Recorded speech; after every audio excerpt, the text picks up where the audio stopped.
হিন্দু ধর্মাবলম্বীদের সবচেয়ে বড় ধর্মীয় উৎসব দুর্গাপূজা আর কদিন পরেই।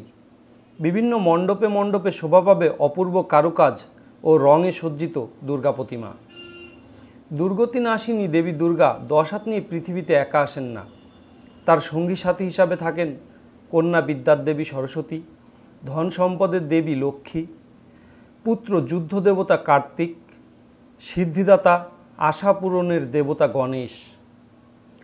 তাদের বাহন হিসাবে আসে মহাশক্তিধর সিংহ, শ্বেত শুভ্র রাজহাঁস, পেঁচা, ইঁদুর ও সুন্দর ময়ূর। আর অন্যের অনিষ্টকারী দুষ্টু অসুর তো আছেই। এত সব প্রতিমা নিয়ে এক একটি মণ্ডপে হবে দুর্গাপূজা উৎসব। এসব তৈরির কাজে এখন মহাব্যস্ত শিল্পীরা। বিভিন্ন মণ্ডপের চাহিদা অনুযায়ী নির্দিষ্ট সময়ের মধ্যে প্রতিমা সরবরাহ করার ব্যস্ততা এখন ঠিকমতো খাওয়া ঘুম নেই তাদের। আমি শ্রী গোপাল পাল, আমি প্রতিমা তৈরি করি। আমার জায়গাটার নাম হচ্ছে শ্রী লক্ষ্মীনারায়ণ মন্দির, বক্সর, যশোর। এখান থেকে ঠাকুর প্রতিমা কিনে নিয়ে যায়। আমি এখানে 20টা ঠাকুর তৈরি করেছি। এখানে আমরা 5-6 জন লোক আছি, একসাথে কাজ করি। তো পুজোর অল্প কদিন বাকি আছে, এর ভিতরে আমাদের ঠাকুর সব ডেলিভারি দিতে হবে। 20 অক্টোবর থেকে শুরু হবে দুর্গাপূজা। এবার দেবী স্বর্গ থেকে পৃথিবীতে আসছেন হাতিতে চড়ে, ফিরবেন নৌকায়। যশোর জেলায় এবার 600-র কিছু বেশি মণ্ডপে সাড়ম্বরে দুর্গাপূজা উদযাপিত হবে বলে পূজা উদযাপন পরিষদ সূত্রে জানা গেছে। যশোরে গত বছরে 6 শতাধিক মণ্ডপে দুর্গাপূজা অনুষ্ঠিত হয়েছিল।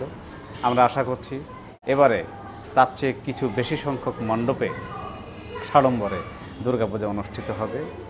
আমরা এই দুর্গাপূজার 5 দিন, যেমনি রামুতে যে ঘটনা ঘটেছে তার প্রেক্ষাপটে একটু উদ্বিগ্ন রয়েছি, কিন্তু আমি জানি যে উৎসব প্রবণ বাঙালি জাতি, হিন্দু মুসলিম বৌদ্ধ খ্রিস্টান সকলের সম্মিলিত প্রয়াসে সুষ্ঠুভাবে বাংলাদেশের আর সব জায়গার মতো যশোরের সমস্ত মণ্ডপেও মন্দিরেও সাড়ম্বরে মহা আয়োজনে এবং সুষ্ঠু ব্যবস্থাপনার মধ্যে দিয়ে ষষ্ঠী থেকে দশমী পর্যন্ত উদযাপিত হবে।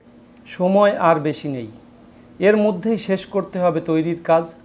আকর্ষণীয় দৃষ্টিনন্দন রং, নিখুঁত ফিনিশিংয়ে প্রতিমার সৌন্দর্য বৃদ্ধি করা নিয়েই এখন যত ব্যস্ততা তাদের। নিবিষ্ট মনোযোগে প্রতিমার নাক, মুখ, চোখ আঁকাসহ খুঁটিনাটি নানা কাজের ব্যস্ততায় কারো দিকে তাকানোর সময়ও তাদের নেই।